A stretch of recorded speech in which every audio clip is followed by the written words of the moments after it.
welcome back. On this channel, we talk about hair, beauty, and lifestyle, but today we're talking about plants. And we're gonna talk about 5 plant alternatives to those no plants are basic, right? But those plants that you can get everywhere, they're like succulents, and those are always branded as the go-to beginner plant. But a lot of people struggle with keeping those plants alive. I'm gonna show you 5 plants that I have. We have about 40 plants in the house, but I'm gonna show you 5 plants that we have that are very easy to maintain. You water them a couple times a week, if that even. I'll talk about the care of each, but they're super simple, easy plants that will bring color, life, and they're not too big. So if you're in a small apartment or if you're in a big house, wherever you're living, even if you're in a room, you can have any of these plants in your house and they'll be able to bring benefits to your life. Keep watching. So the first plants I'm going to be showing you, it's kind of a 2-for-1.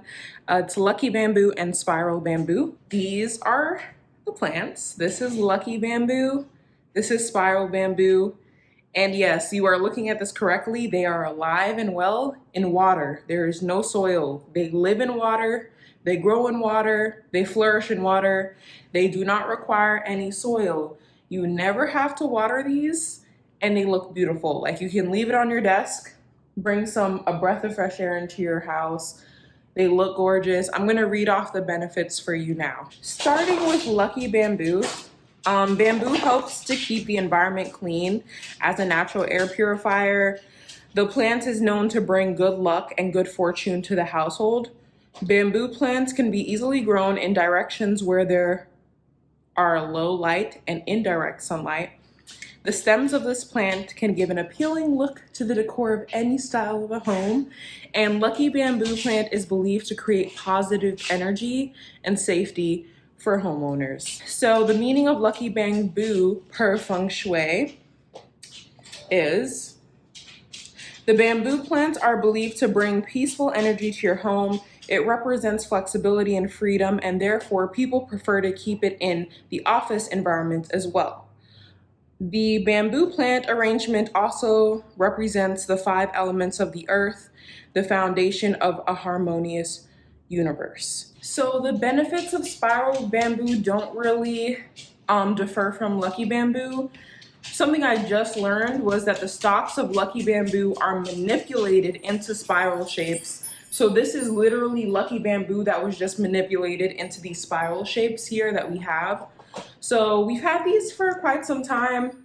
You can literally see the roots in the glass. You can put it in whatever you want, get whatever kind of rocks you want for them, and they just live. You just need to put them in purified water and they just live on their own. You really do not have to do any maintenance for these ones. So the next plant I am going to be talking about is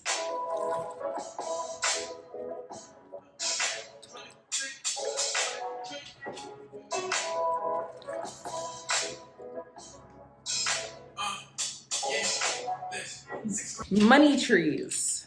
If it were up to me, I would have a money tree in literally every single room of the house, but that would be a little bit excessive. So that's why I only have 2. I'm gonna read off some of the benefits. They are beautiful, very easy maintenance. What I do for these is I put 2 cubes of ice in them once a week. We fertilize them once every other month. Very minimal amount of fertilizer, but they surprisingly are doing really well. This one actually got damaged in a fire situation, but completely grew back. So to me, that's a representation of good luck. These are supposed to bring good luck. The fact that this one was able to recover, most of the plants did not recover, but this one recovered, and look at its leaves. It looks beautiful, looks great. And then this one too, they're flourishing. So I'm gonna read to you a little bit about money trees and why you need to go and get yourself one today. So money trees are said to bring luck and wealth. This plant adds vitality to your household. We cannot guarantee that it will necessarily give you wealth. I'm reading this off of bloomscape.com. we can guarantee that it'll add a unique touch to your home or to your office. So the money tree, scientifically named, I'm gonna put that on screen because I will never be able to pronounce that. I don't even know how to say that. I'm not even gonna get started. It purifies the air of pollutions and synthetic chemicals that can also come from like cleaning products. So just using cleaning products in your house, money tree gonna clean that out your air and then give you some fresh air. It has been said by feng shui experts that this plant reduces stress, depression, and anxiety. It even helps prevent arguments and sleeping disorders. So it's interesting, right? It's really up to you if you believe these things. You know, some people believe them, some people don't. But it's, to me, having a lot of greenery in the house makes you more happy, kind of. I'm gonna show you another one now. I'm gonna stick to small ones for this video, but if you guys want to see some big ones, we'll do some big ones in another video. Aloe vera is the next one we're gonna be talking about. This is multiple plants in one, it's not one. So the aloe vera plant, I don't know if you guys use aloe vera. Before getting aloe vera plants, I used to buy them from the grocery store. So one stalk of aloe, you see how many stalks of aloe vera I have here? How many of these would you say this is, Mom? Oh, that's a lot. Like 20, maybe 25. One stalk from the grocery store. 50. Over 50, you think? One stalk of this from the grocery store can run you for anywhere from $1 to $2 each. One stalk of this. And it's for the hair on face, right?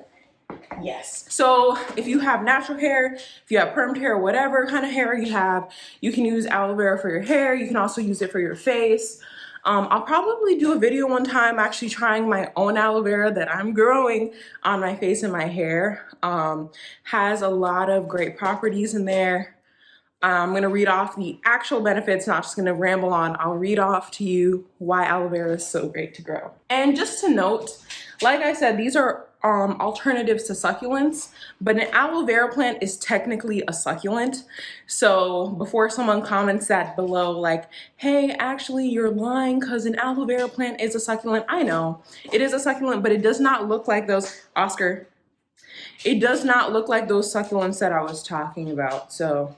Here are some uses of aloe vera. It can heal burns. Due to its soothing, moisturizing, and cooling properties, aloe vera is often used to treat burns. It improves digestive health. Consuming aloe vera may benefit your digestive tract by helping to soothe and cure stomach ailments, including irritable bowel syndrome. Promotes oral health. Aloe vera is a natural option for improving oral hygiene and reducing plaque. Clears acne. Using fresh aloe on your face may help clear up acne. You can also use it as a toner and a moisturizer as well. So yeah, and then also, it's not one of those plants that you need to like go get cured before you use it. Aloe vera is a medical plant that's been used to treat various health conditions for thousands of years.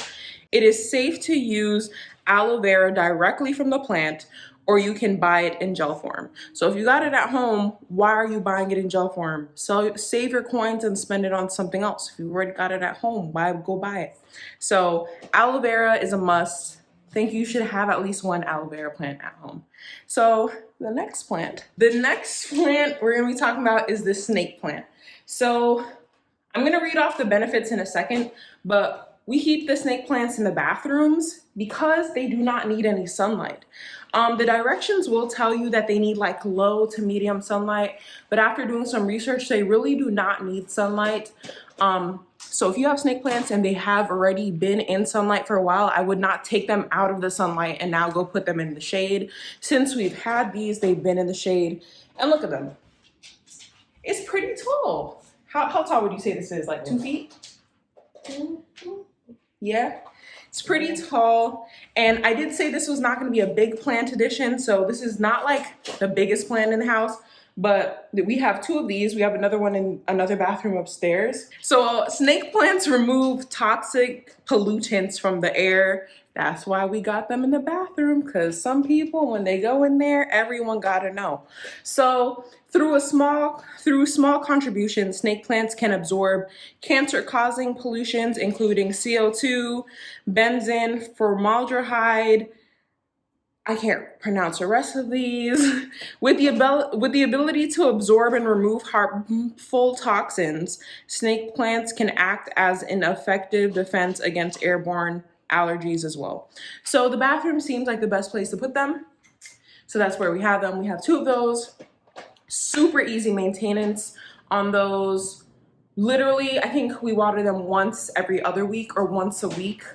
And then for the aloe vera, we water that once or twice a week as well. Literally, you just really need to like get to know your plants. Like you need to be able to know when they're dry, when they need water, when to water them, things like that. So yeah. And then now for the final plant, it's really hard to pick a final one for 5 because I know we're gonna make this 5, but I'm gonna pick my favorite plant. It is on the larger side, but it's very easy to maintain. I keep it underneath that Rihanna book that you can see in the corner, so I'm gonna show you that in a second. It's literally the easiest plant to maintain. It's beautiful. And then this is the Monstera plant. I hope I'm pronouncing that correctly. I think I've been pronouncing it Monstera. Some people call them Swiss cheese plant because their leaves, when they get to full size, you see how they open up like a piece of cheese. So this is number 5. Super easy maintenance, and I'm gonna tell you why. So the reason why it's in the corner of the room, like right there, is because the rest of this room gets indirect sunlight. That's the only corner of the living room that does not get light. It gets medium to low indirect sunlight, and this plant needs, Oscar, this plant needs low indirect sunlight. I keep it underneath this table that I got from Home Goods. It's a mirrored table, and it is the home of my Rihanna book. If you guys would like to see a video on that book, let me know in the comments below. But let me tell you a little bit about this Monstera. So the Monstera plant is considered one of the best air purifying houseplants there are, like period. It's one of the best. It was shown as one of the most effective for reducing air pollution. But one thing to note on this one is you just have to make sure that your children, if you have kids, and your pets do not eat the leaves. So my dog will smell it, but he has never like tried to eat the leaves, so I feel comfortable with him around the plants.